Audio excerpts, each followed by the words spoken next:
Hello, it's Molly Reamer with Bridges Grove and 30 Days of Goddess, and I wanted to make a separate prayer book flip-through video specifically focused on prayer book practice and journaling practice while on a trip, while away from your usual space and home. And so these are the final pages of my March prayer book and then my April prayer book's beginning pages as well. And I will say I almost didn't bring the March book with me. So we spent 2 weeks in Virginia and we left on March 28th and got back on April 13th. And I almost didn't take the March book with me because I thought, it's only like 3 days. Like, why would I do that? And then I'll be stuck with this fat book and I'll have my other book. And why don't I just not? And then I realized that didn't feel like authentic to me. I've maintained this prayer book practice with devotion and diligence for 460 days, and leaving behind the one that was unfinished didn't make sense, nor did trying to write a bunch of things in advance or do a bunch of pages in advance. That also didn't make sense. So I thought, what the heck? It doesn't take up that much room. I'm going to take it with me. So one of the things I wanted to focus on is how much I discovered, or how much was reinforced for me. That's a rune that belonged on the next page that didn't get stuck down. And what I wanted to point out is that there are little things to use in a prayer book everywhere. To me, that's part of this prayer book practice, is that discovery, rediscovery. There's magic everywhere, that the goddess is everywhere. And I really didn't need to bring very many of my own journaling supplies at all, because there were things everywhere that I could use. So I have a tendency when I'm traveling to use the maps. So if you go to a visitor center, there's usually a map of whatever it is that you're doing, or some other kind of literature. Oh, there's an interesting hawk zooming up. There are usually maps, there's brochures, there's promotional literature, and you can find pretty much everything you need there. I did bring a bunch of stuff with me, much of which I did not even get into. So this page is based on the art museums at Colonial Williamsburg where we went.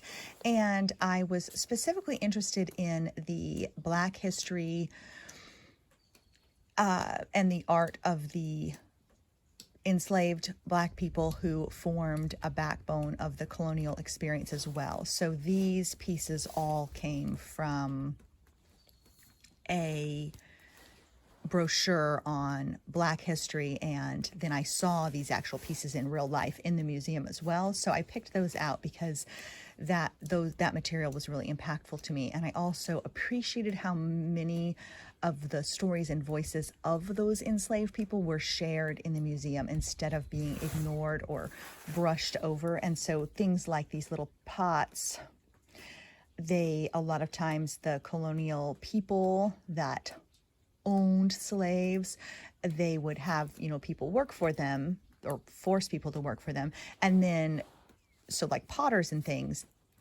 the potter would then sell the pottery, and the person who actually made it was unnamed. But there was a potter, like in the museum, there was a potter, and this was at a time when enslaved people, it was illegal for them to know how to read and write. And there was a particular potter who signed all his pottery anyway. He was an enslaved man. He signed all his pottery anyway, and like pretty boldly. And so they found more than 300 pieces of pottery in the area that were all made by him. So they know that many other people also did pottery that they didn't sign. And so I was really interested in stories like that. And then I also got some flowers off one of the trees to include, and found some feathers. I was going to say one of these things about prayer book practice while traveling is that my schedule is not the same as it is at home. And so when I'm going places and doing things, I often wouldn't work on my page. I would write the poem and the affirmations in the morning and work on my little cards that I give away to our Goddess Magic community on Patreon, which is patreon.com/BridgesGrove. And I would work on that, but I would save the page and sometimes wouldn't even finish it till 10 o'clock at night. And part of me would sometimes feel a little anxious about that, or a little upset that it was taking me so long to get to it. But that's part of the rhythm of being away, is that you're not in your usual household rhythm. And that's okay. And a lot of the pages are really pretty simple. They were pretty simple pages in that I would just use the map of where I went that day as the background, and then make a little pocket and stick some stuff in. We went to Jamestown Settlement Living History Museum and went on the 3 model boats that were reconstructions of the 3 ships that the European colonists came to the United States on. And then I put her in here again, that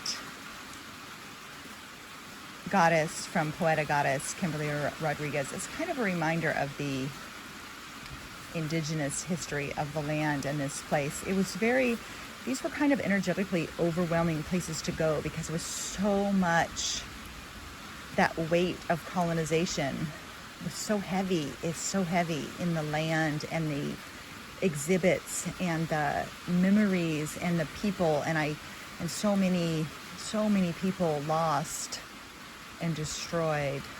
And then colonist stock is where I come from, so it's a hard place to reconcile those things with the connection I feel to the land, then my own ancestry, etc. Anyway, while we were there, these little cardinal feathers, we were standing in the fort, and these little cardinal feathers just drifted down through the air and into my hand. I was looking out and happened to see them falling through the air, and so I held my hand out and caught them, and that was kind of one of those moments and reminder of kind of the life that's still there over the heads of war and suffering, so to speak. So there was just something special about those little cardinal feathers drifting down like that, and a reminder to me of that, you have to, like, that invitation that the world, that the goddess offers to us every day, to be alert for the magic. Keep your eyes open, because it's everywhere all the time. The resort where we were staying gave us chocolate chip cookies every day, and they came in these little bags, so I made a pocket out of one of the little bags. The glue didn't stick very good, so then I had to hold it out with stickers. And we got new shoes for Elena, and I used the tag from her shoes to make a little addition here. And then again, a map in the background. This was the second part of the art museum at Colonial Williamsburg. And some flower petals in there. And then this book was over. Another one of those from Poeta Goddess. I just love that image. And so then I moved on to my April prayer book. And I did, I was going to show that. I did keep some additional pieces that I didn't end up using. Some pieces of maps that I didn't end up using. I like to make the parking pass hang tags into little additional pieces. So this one I put some things on the back of, but then they didn't fit. They couldn't fit into my pocket. And so I'm like, well, maybe I'll use these for something else. Maybe I won't. Maybe they'll just go tucked in the back. But that's what I mean about there's things you can use everywhere for your prayer book, whether it's a parking pass or part of a map or part of a brochure or a tourist book that you pull a picture out of. There's stuff everywhere. And I really didn't need to bring very much of my own familiar materials with me. I could use what I found. So my April book, it's only the 15th right now. My April book is getting really hefty already, and that's because I've been putting a lot of trip materials in. So I'll do a separate flip through of the April book later when I've finished it. I just want to focus on the process of trip journaling right now. So this day we went to the American Revolution Museum at Yorktown. I had the map for the back, cut out some pieces of things.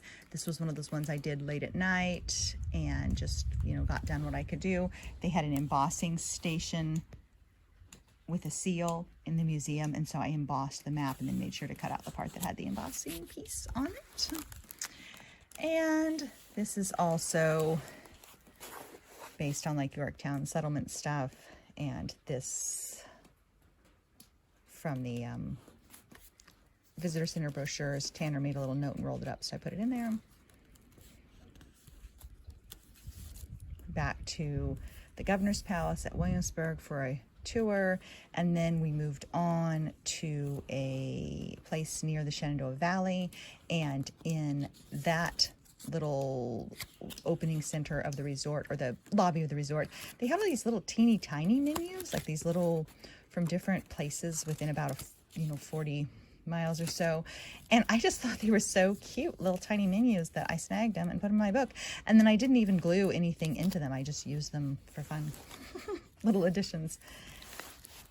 Ditto with this one. It said feast. I thought that was fun. These are chicken feathers. We went on a trail ride and there was chickens, and so there's chicken feathers there.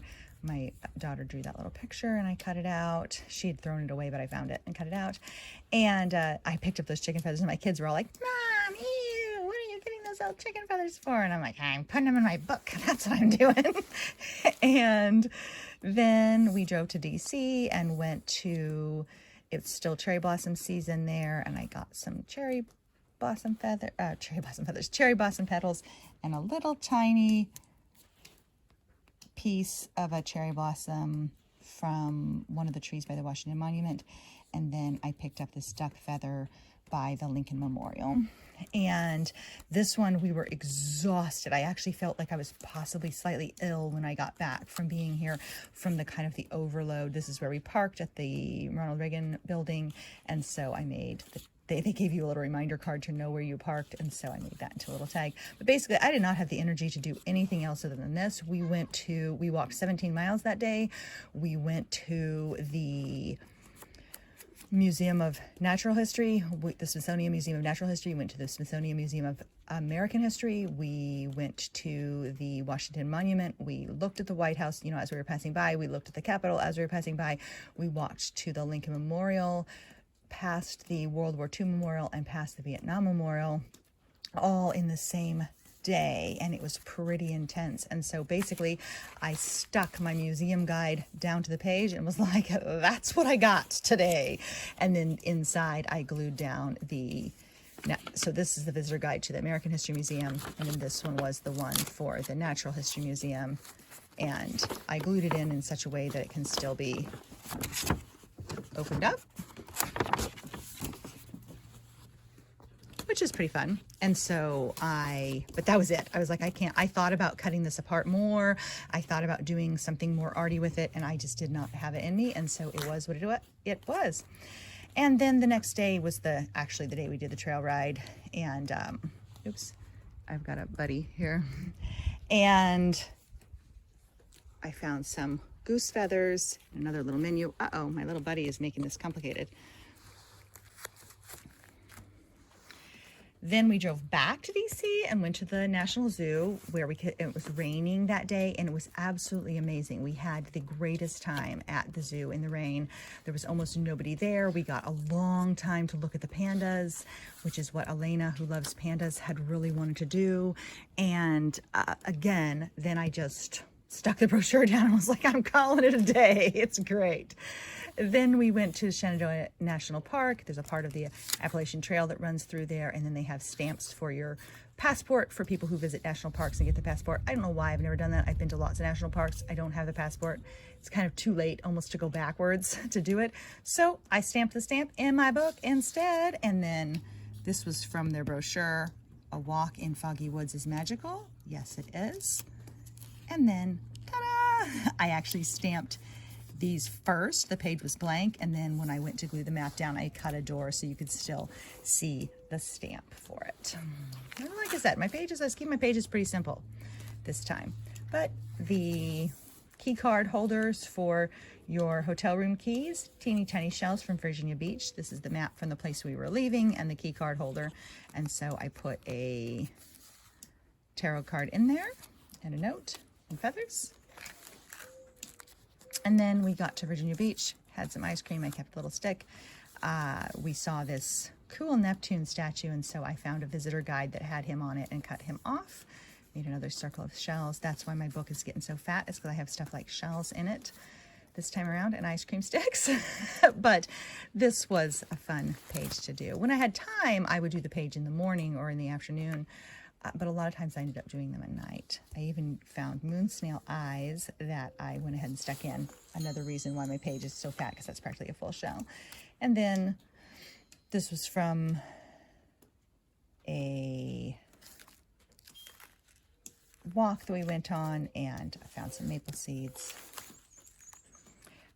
These have extremely tiny embryonic whelk shells in them. We found a whelk egg casing that was all dried out and non-viable, and we went ahead and opened up one of the eggs, and there was the tiniest little whelk shells you could possibly imagine in there. They actually get to be 16 inches long in adulthood, but these are just, you know, millimeters long, and so their eggs are in there. And then we went to Back Bay National Wildlife Refuge, and then you had to pay, it was like an honor system. You pay and put the money in a little envelope, and so I cut in half. I put the money in a different envelope, and I cut in half the envelope and made myself a little pocket out of the envelope, the map in the back. And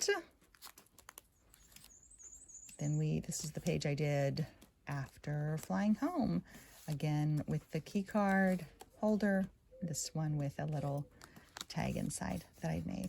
So I wanted to make a separate video to kind of talk about the trip journaling and prayer book practice while on a trip, because I feel like the content and how I do it is different. So sometimes I would type poems in my phone first and later transcribe them, which when I'm at home, I always write first and then transcribe into text. This, I did the opposite, where I'd sometimes type it in notes while we were in the car, and then I would transcribe it onto the page later. And so that's something that I really noticed and I really wanted to mention before I close this video, is that continuing this practice to me, even while traveling, even in the car on the way to the airport, even on the airplane, even, you know, I wrote a poem while I was walking in the airport. To me, like, some people might consider that, you know, why didn't you just cut yourself some slack? You didn't have to do the pages. I kept coming back to that. I've done this for 460 days in a row. I'm not going to quit now, you know. And there's something that feels really good about not quitting. And so part of me is like, is that just like kind of an addictive type of behavior, et cetera, et cetera? And it's like, no, there is a power, a deep power in the continuing to show up, even if you're on the airplane, even if you're at Jamestown. And it kind of makes a circle in that you show up and the goddess shows up too. And it's a self-fulfilling kind of cycle in that this spirituality pervades your entire life, your entire existence. Your vows are sacred enough that you will keep them. You will hold them holy. You will hold them inviolate. And the goddess will show up, and you will show up, and you show up again and again and again, and she shows up again and again and again. And it like broadens your awareness. So continuing to keep up the practice, like, reinforced for me that there's magic everywhere, that the goddess is everywhere. And it brought me like, I felt so good about continuing my practice and keeping up my promise, even while far away from home. And I think there's a lot of power and magic there. And you don't have to. I could have let it go and set it aside, and I wouldn't have failed. It wouldn't have been bad of me to do that. But there was it felt like almost brave to keep it going in the car on the way to the airport. So loved it, and thank you for watching. Bye-bye.